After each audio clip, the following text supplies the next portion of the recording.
यस्य ज्ञानदया सिन्धो रगाधस्यानघा गुणाः सेव्यतामक्षयो धीराः सश्रियै चामृताय च। अथ धीवर्गः। एकनिमिषम्। कल्याणी वदतु।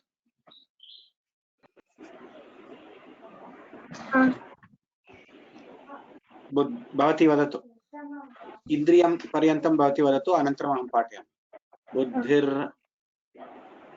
बुद्धिर्मनीषा धिषणा धीः प्रज्ञा सेमुषी मतिः प्रेक्ष्योपलब्धिसंवित् प्रतिपज्ञप्ति चेतनाः धीर्धारणावती मेधा संकल्पः कर्म मानसम् अवधानं समाधानं प्रणिधानं तथैव च चित्ता भोगो मनस्कारः चर्चा संख्या विचारणा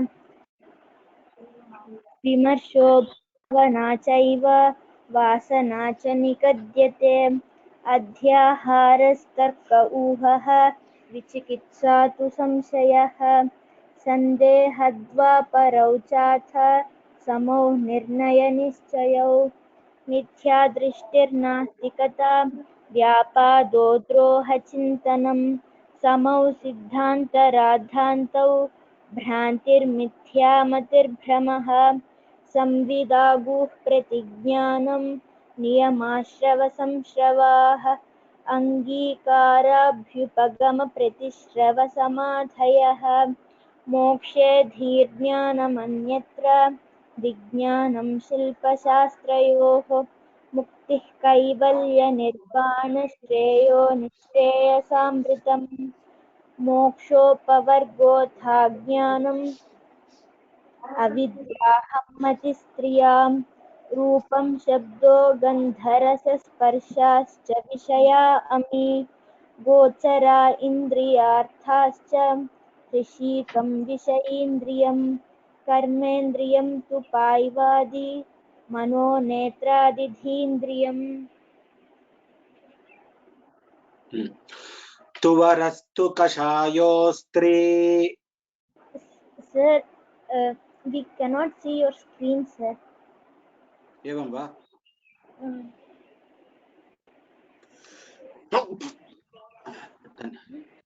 इदानीं दृश्यते वा? Yes, sir. क्षम्यताम्। तुवरस्तु कषायोस्त्री। तुवरस्तु कषायोस्त्री तुवरस्तु कषायोस्त्री मधुरो लवणः कटुः। मधुरो लवणः कटुः मधुरो लवणः कटुः तिक्तोम्लश्चरसाः पुंसि। तिक्तोम्लश्चरसाः पुंसि तिक्तोम्लश्चरसाः पुंसि तद्वत्सु षडमीत्रिषु। तद्वत्सु षडमीत्रिषु तद्वत्सु षडमीत्रिषु विमर्दोत्थे परिमलः। विमर्दोत्थे परिमलः विमर्दोत्थे परिमलः गन्धे जनमनोहरे। गन्धे जनमनोहरे गन्धे जनमनोहरे आमोदस्सोति निर्हारी। आमोदस्सोति निर्हारी आमोदस्सोति निर्हारी वाच्यलिङ्गत्वमागुणात्। वाच्यलिङ्गत्वमागुणात् वाच्यलिङ्गत्वमागुणात् समाकर्षीतु निर्हारी। समाकर्षीतु निर्हारी समाकर्षीतु निर्हारी सुरभिर्घ्राणतर्पणः। सुरभिर्घ्राणतर्पणः सुरभिर्घ्राणतर्पणः इष्टगन्धः सुगन्धिः स्यात्। इष्टगन्धः सुगन्धिः स्यात् इष्टगन्धः सुगन्धिः स्यात् आमोदि मुखवासनः। आमोदी मुखवासनः आमोदी मुखवासनः पूतिगन्धस्तु दुर्गन्धः पूतिगन्धस्तु दुर्गन्धः पूतिगन्धस्तु दुर्गन्धः विस्रंस्यादामगन्धियत् विस्रंस्यादामगन्धियत् विस्रंस्यादामगन्धियत् शुक्लशुभ्रशुचिश्वेत शुक्लशुभ्रशुचिश्वेत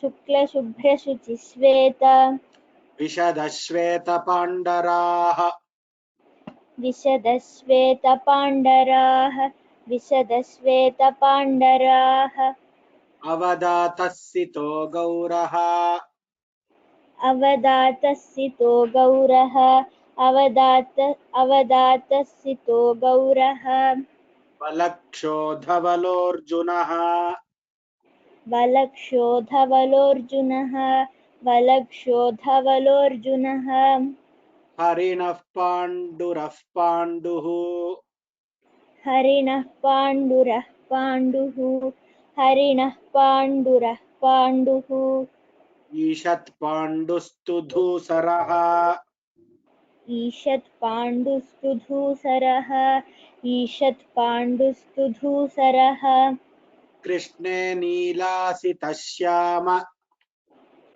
कृष्णे नीलासितश्याम कृष्णे नीलासितश्याम कालश्यामलमेचकाः कालश्यामलमेचकाः कालश्यामलमेचकाः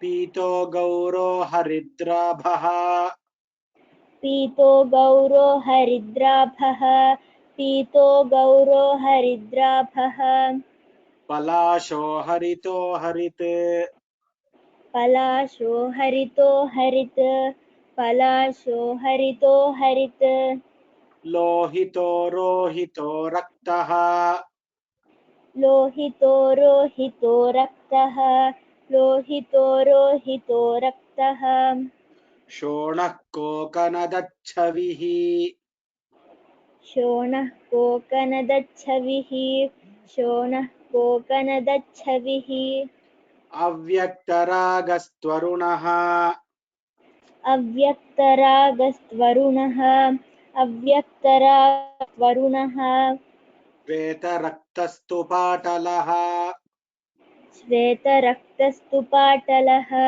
श्वेतरक्तस्तु पाटलः श्यावः स्यात् कपिशो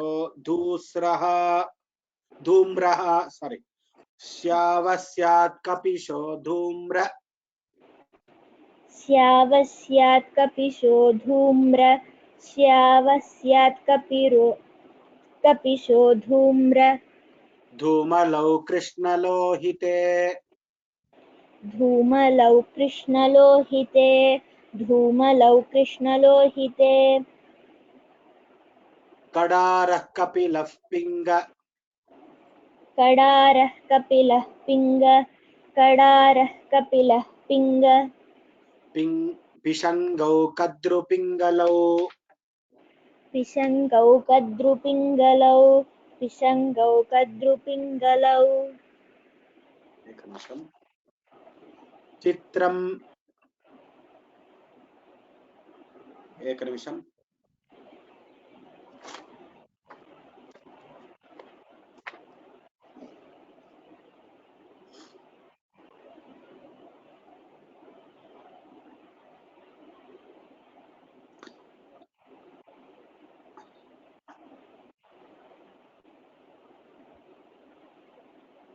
चित्रं किर्मीरकल्माष चित्रं किर्मीरकल्माष चित्रं किर्मीरकल्माष शबलैताश्च कर्बुरे शबलैताश्च कर्बुरे शबलैताश्च कर्बुरे गुणे शुक्लादयः पुंसि गुणे शुक्लादयः पुंसि गुणे शुक्लादयः पुंसि गुणिलिङ्गास्तु तद्वती गुणिलिङ्गास्तु तद्वति गुणिलिङ्गास्तु तद्वति।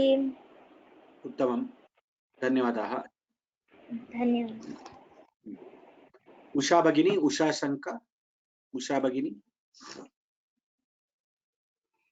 उषा भगिनी, नमस्ते उषा भगिनी, अस्ति वा? उषा भगिनी वार्तालापं करोतु।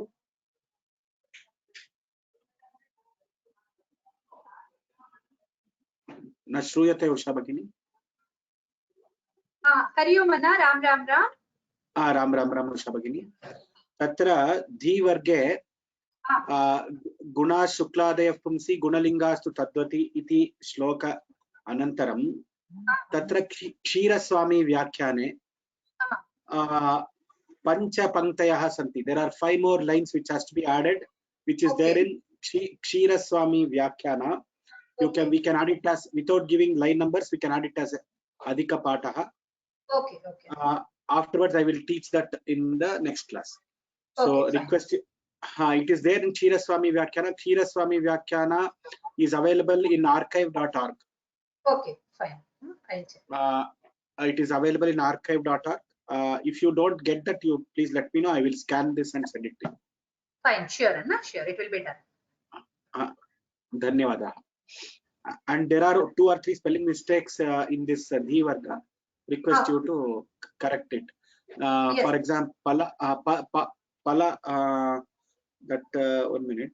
Palasho is there? No one. I just want to.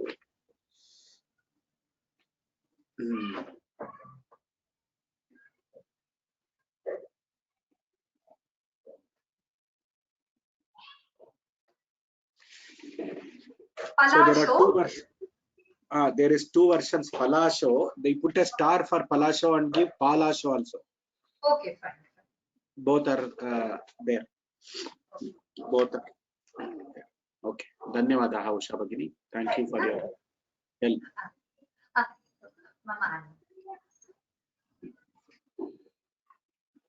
Dhi Vargaha. Now coming to the meanings of this Varga. So today I will we shall do the meanings and questions. So we are in Karmendriyantu Paivadi Manonetradi Dhendriyam. Till there we have completed. Now what Amarasimha is going to do rest of the Varga is, now he has taken these Rupa, Gandha, Rasa, Sparsha, Vishaya. These are the Pancha Tanmatras which he has taken. Now he is going to discuss these in detail. First he goes to, so what he says is Tuvarastu Kashayo Stri Madhuro Lavana Katuhu Tiktom Lascharasaf Pumsi Tadvastu Shadami Trishu. This is the same rasas or the taste as defined by Ayurveda. So first type of taste is, because taste is related to the Indriya, Rasanendriya. So Tuvarastu Kashayaha. So he starts with Tuvara and Kashaya. Now you want the English translations of that as per Ayurveda.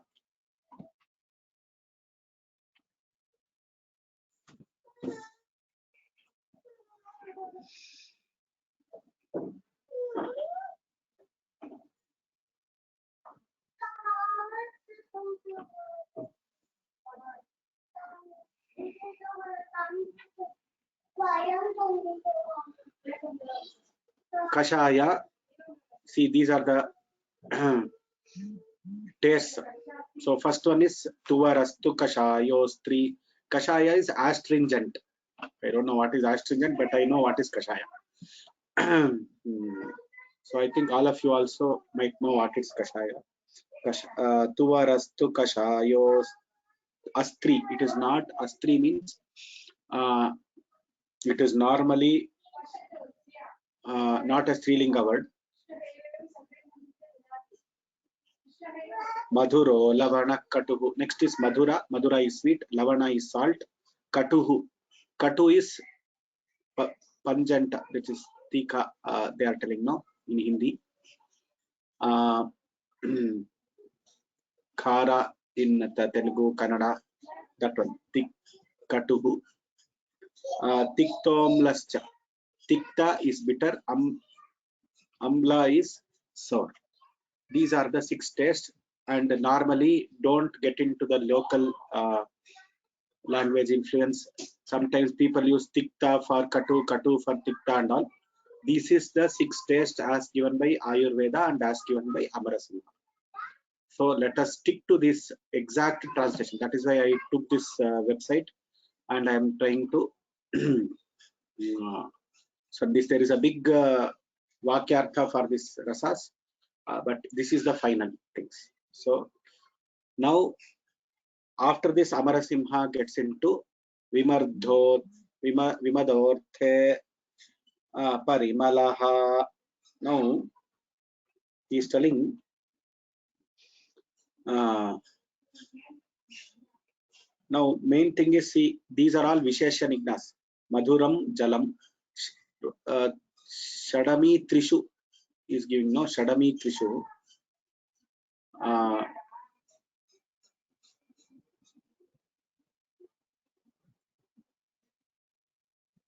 By nature, all these words have got a linga, but when they come with another Vishesha, they behave differently. Suppose you are telling this one Kashaya Kashayam, you can tell Tuvaraha Kashayaha Kashayam, Madhuraha Lavanaha Katuhu Tiktaha Amlaha. These are the Shadrasaha. These are the names of the rasas. When you are telling the names of the rasas without the mention of another Vishesha, then these follow the gender as indicated in these 2 lines. Now, when this Madhura, say for example, let us take Madhura. When this Madhura is followed with a Vishesha, Madhuram Jalam, Madhura Sharkara, Madhuraha Ikshuhu, then they become Vishesha Nigna. That is what is meaning by Tadvatsu.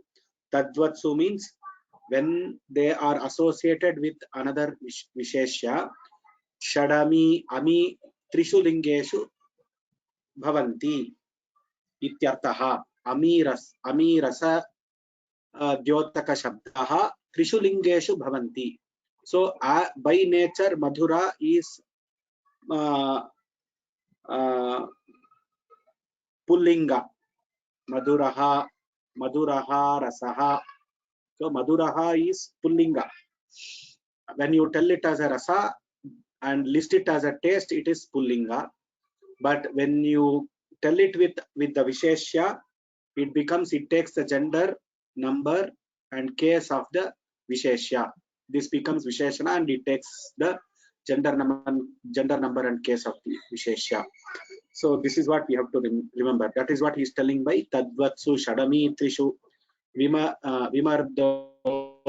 Vimardorthe Parimalaha Gandhe Janamanohare.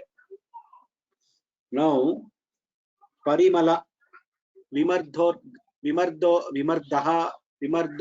Parimalaha. This Parimala is there, no? Vimardorthe, that means when you do with that which is obtained by friction. So you take the Gandha, the sandalwood is obtained from the tree and it is made into a small piece. That we will rub it on a stone. When you rub it on a stone, you get one Parimala. So any taste which is obtained by Vimarda, which is friction, with Garshanena yat Parimalaha yaha Parimalaha utpadyate saha Chandanadi Parimalaha Gandha iti uchyate. That is only called Gandha. Janamanohare Gandhe Janamanohare. Why he has given this Janamanohare? I didn't get that. I'll just see that.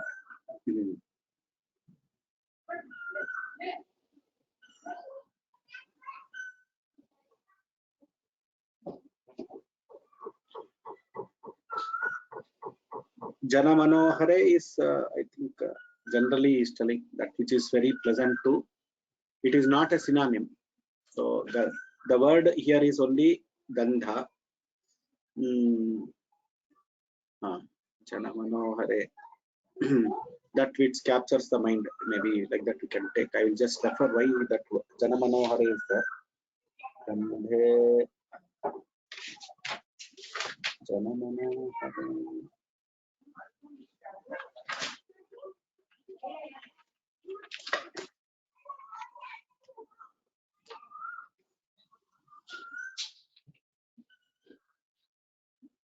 Manohara Gandhe. So the Kshira Swami Vyakhyana says, Suratadi Vimardorthe Nana Gandha Dravyanam cha Parimalanad Udbrute Manohara Granthe Manohara Granthe. That which captures. That's all he has given. Okay.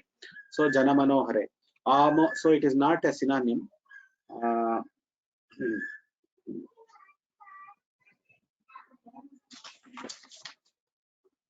Amodasoti Nirhari. Again, now he is defining one more word called Amodaha.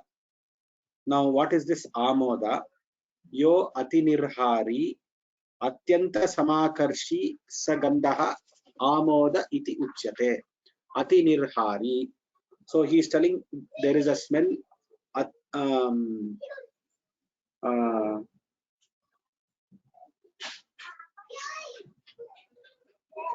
There is a smell which Ati Nirhari, that means which can travel to a long distance. Yo Ati Nirhari Atyanta Samakarshi. And that which attracts, the smell attracts from a long distance. Like if you hear to the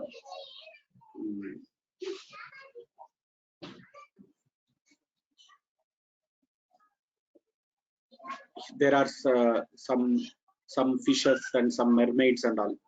If we are at a very long distance only, you will feel the smell of that.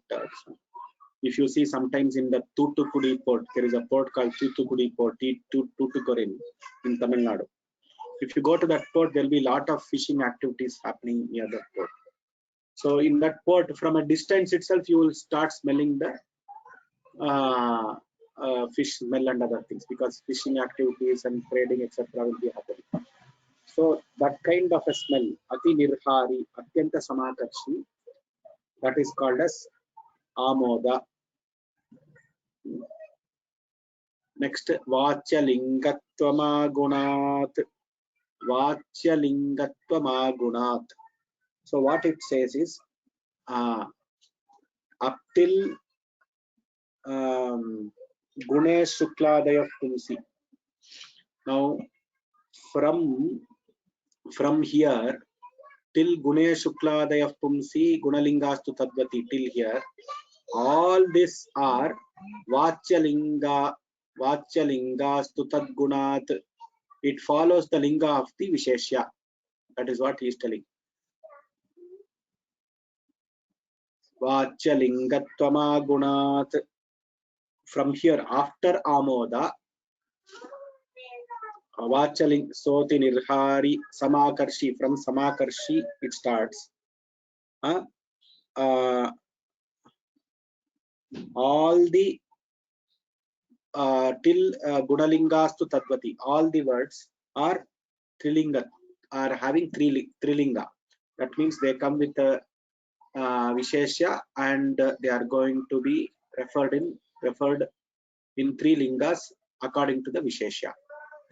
Now, so after defining Amoda, he is telling, so Ati Nirhari, that is the definition.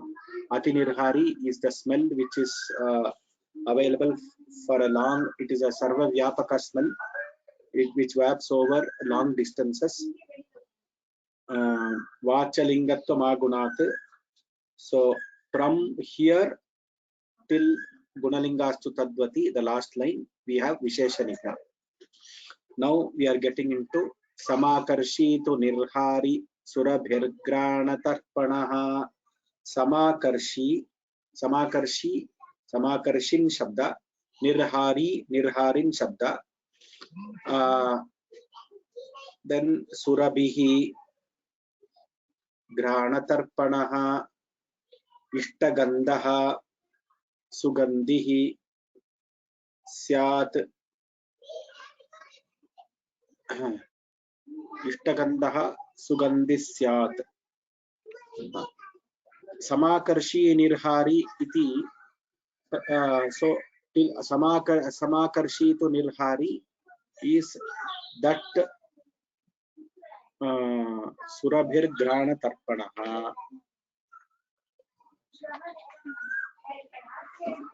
So Samakarshi and Nirhari are two synonyms, which are again the gandha, which is which we can smell from a long distance. Surabhirgranatarpanah, Surabhihi granatarpanah, Ittagandha, Sugandhi. These four words are for Surabhir. These are for good smell. Surabhihi granatarpanah, Ittagandha, Sugandhi. Good smell. Next we have Amodi Mukhavasana. Amodi Mukhavasana is, so you have something which you put in your mouth, by which your mouth becomes very fragrant. So that which increases the fragrance of the mouth, that is Amodi Mukhavasana. There are two words for that. Mukham yan mukham vasayati ityadi. Tambuladi. So what is that which Tambula is there, no? Tambula, which we the pan and other things, no? That is Mukhavasana.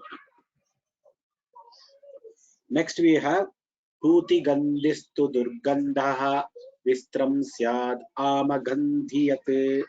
Puti Gandhihi Durgandaha. These are two words for Puti Gandhihi Durgandaha. This is for bad smell, bad the vastu which is having bad smell. Puti Gandhihi Durgandaha. Visra Amagandhi. Visra and Amagandhi are the smell which is result of bad cooking.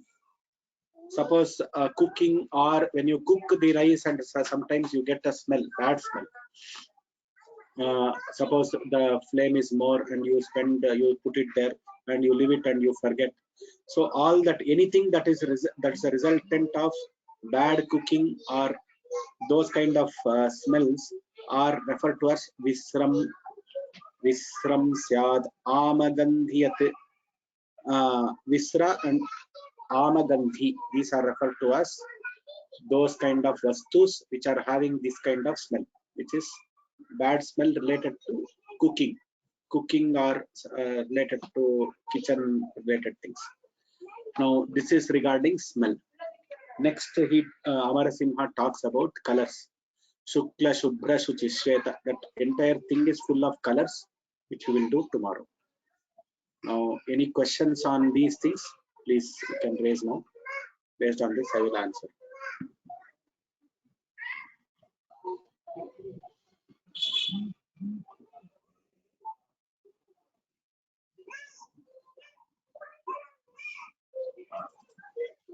Venkateshwaran Gopala in Sir, Namaskaram. So in the 331, Rupam Shabdo Gandharasa Sparshascha. But in Veda, we call it as Akashad Vayuhu Vayo Agnihi Agni Apaha. Why the order? Is this because of Chandas?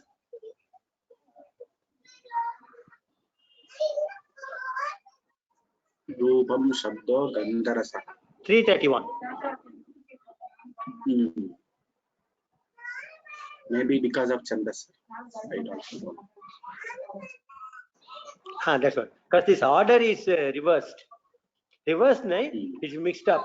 See what is happening is, even in Bhagavata. See, I do a lot of Bhagavata Parayana. In Bhagavata Parayana, you get this Panchabhutas, these Pancha Tanmatras, Karmendriyas, Jnanendriyas, they will be mixed and matched like anything.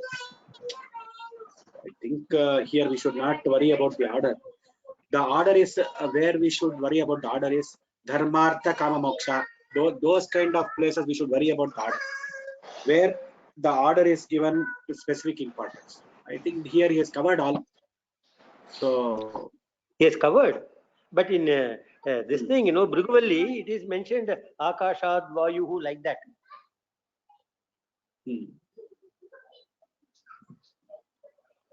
That is a different purpose, sir. For Bhriguvalli, in Bhriguvalli, Akashad Vayuhu, there is a cycle which has to be explained. You have to, how he has to tell about how the Srishti is happening. Akashad Vayuhu, Vayoragni, Abnerapaha, Adya Prithvi, Prithivya Oshadhiha, Oshadhipyonam, Annat Purusha. So he has to tell, he cannot change the order because the Srishti is happening that way. So that is why there it is different purpose. Here I think it is different purpose. Okay. Dhanyawad. Chitra Tyagarajan. Namaste, sir. Sir, இது இன்னைக்கு எடுத்த லெசன்ல இல்ல பந்தி number 322 அத்தியாஹாரஸ்தர்க்கவூஹோ விசிக்ஸ்தா வந்திருக்கு இல்லையா? இந்த இடத்துல விசிக்ஸ்தா வந்து சிகித்சா வந்து ட்ரீட்மெண்ட் இல்லையா? இந்த இடத்துல விசிக்ஸ்தான்னா என்ன மீனிங்ல வருது? விசிகித்சா அன்னைக்கு ஏதோ சொன்னமே. விசிகித்சா இஸ் விசிகித்சா து சம்சயஹ. சிகித்சா வந்து ட்ரீட்மெண்ட் இல்லையா? அது வந்து ட்ரீட்மெண்ட், அது வந்து derived word. Derived word. So derived word வேற, ஒரிஜினல் வேர்டு வேற. சோ இப்ப வந்து தண்ட தீபஹங்கிறது டியூப் லைட். அப்ப so that is a derived word இல்லையா? So there is a difference between a derived word and a main word. Of course I agree that chikitsa is treatment, but here v upasarga is there. Upasargena dhatvartah baladanyatra niyate prahara ahara that is there. No, vichikitsa samshaya. This is samshaya only. Vichikitsa is samshaya doubt. அப்படியா? Okay. அப்படியா? இல்ல, அது அப்படிதான். விசிகித்சா து சம்சயஹ மம okay மம விசிகித்சா அஸ்தி அப்படின்னு you can ask next time from next onwards. I am doubtful சொல்லலாம் அப்படி. ஏகஹ சம்சயஹ அஸ்தி इति பிரஷ்டவ்ய கேட்கறதுக்கு பதிலா மம ஏக விசிகித்சா அஸ்தி அப்படின்னு நீங்க கேட்கலாம். Okay, அப்படி கேட்கலாம் next time. Okay. Because Amarasingh, see what happens when a doubt is okay. Let me tell you the real answer. Just a moment. What happens when you ask a question, when you have a doubt, what will happen? You will have a doubt. You will ask a question to yourself, your own conscience. So normally in our olden days, very, very profound doubts only are asked to the Guru. Normally, when you are with the Guru, normally what we do is we hold on to the questions. We try to answer them ourselves. Okay. So when you try to answer the questions yourself by your own consciences after contemplating on the doubt for a long time. Okay. So many times there are many questions unanswered in our lives, which we get answered very late in our lives. So what happens is that there is an inner evolution, a treatment happening inside you, a Vishesha treatment happening inside you, because of which you are elevated and you get an answer to that thing. That is what is happening actually. This is another thing also. When you raise this question to a Guru and then he answers it, that is why it is called Uttaram. Uttiriyate. It will uplift you, by which you get uplifted. Okay. Uttaram is an answer. That is a translation in English. But if you see the word Uttaram, by which you are uplifted from ignorance to knowledge, that is Uttaram. So Vichikitsa is fulfilling all that. That is why it is a correct word. Okay. One more doubt, sir. Next. And this Pankti 306 Matallika Macharchika இருக்கு இல்லையா, அதுல வந்து நீங்க சொன்னில் பண்டிதா மத்தல்லிகான்னு சொன்னேன். We can reverse it. பண்டிதா மத்தல்லிகா பண்டிதா சொல்ல முடியாதா? அந்த இடத்துல மட்டும் we have to do it in the உத்தரபதம். In the when you are using these words matallika macharchika போது it should be coming after the okay. I mean the Viseshya word. Okay. Right. Okay, sir. Thank you so much. Thank you. Veni Madhavi.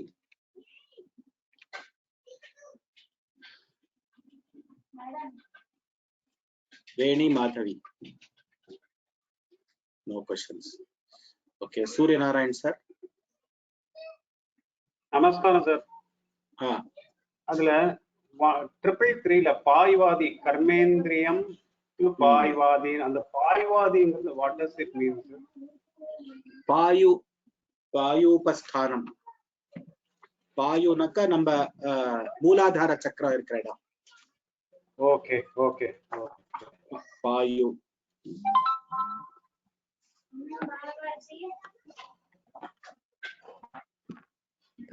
That's all, sir. Dhanyawad. Okay, that is the doubt. Dhanyawad. Ashok Mahodaya. Sir, Namaskaram. I have a doubt ready. Parimala and Amoda is same or different? Parimala and Amoda. Parimala and Amoda. Parimala and Amoda. Parimala is, I think, very pleasing scent.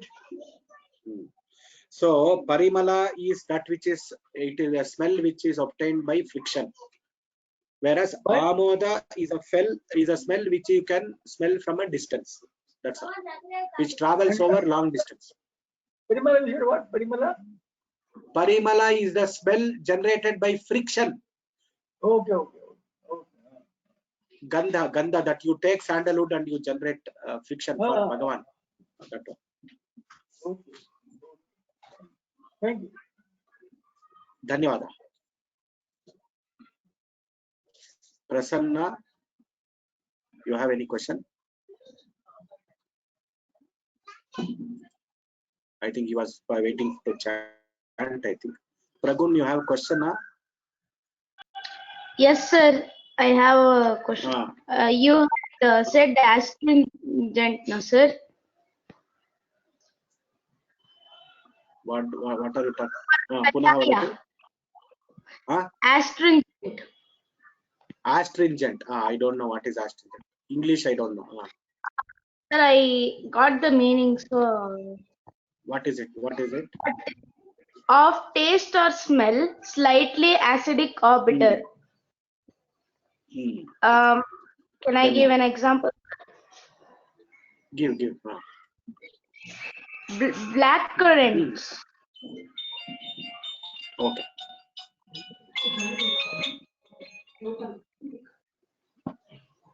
Okay, very good. Thanks for sharing. Dhanyawad. Rao US, you have a question, sir? Sir, only in this Vichikitsa word, Vichikitsa, sir, Vichikitsa word is used in Nachiketa Upanishad, sir. Nachiketa Upanishad, no? So then it is there, no? Now it is used several times, Vichikitsa, that word, in Kathopanishad, I think. Okay. Vichikitsa. Very good, sir. Dhanyawad. Thank you very much for sharing. Radhika Mata. Hari Om. Can you hear me today? Avashyam. Okay.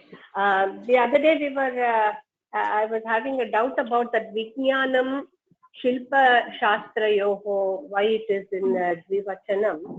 Were you able to find the solution for that? I have it written down, not yet find the solution. Okay, sir. I will definitely tell. I will ask. I have it written down. I will find out.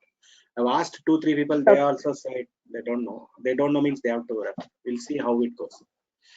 Okay, sir. धन्यवादः. Thank you for your reminder. I'll definitely do it. अस्तु, धन्यवादः. प्रसन्ना, प्रश्नः अस्ति वा?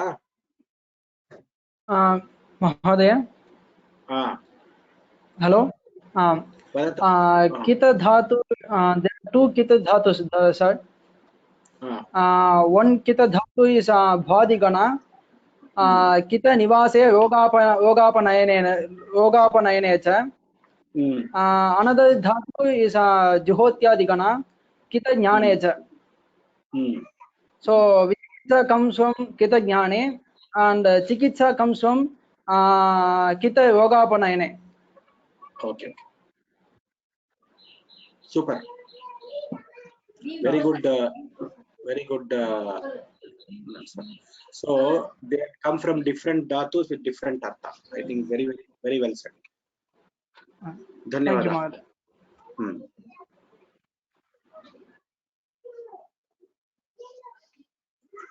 Beni Madhavi, you still have a question?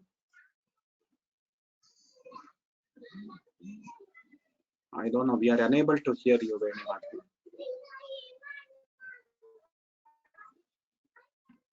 Okay. I think all questions are over. We will be finishing this Dhi Varga this week. Request all of you to revise Dhi Varga. Next week we'll be starting Shabdadi Varga or Vag Varga it is called. Some people call it Shabdadi Varga or Vag Varga. Okay. Swasti prajabhyah paripalayantam nyayena margena mahim mahishaah go brahmanebhyah shubhamastu nityam loka samasta sukhino bhavantu loka samasta sukhino bhavantu loka samasta sukhino bhavantu.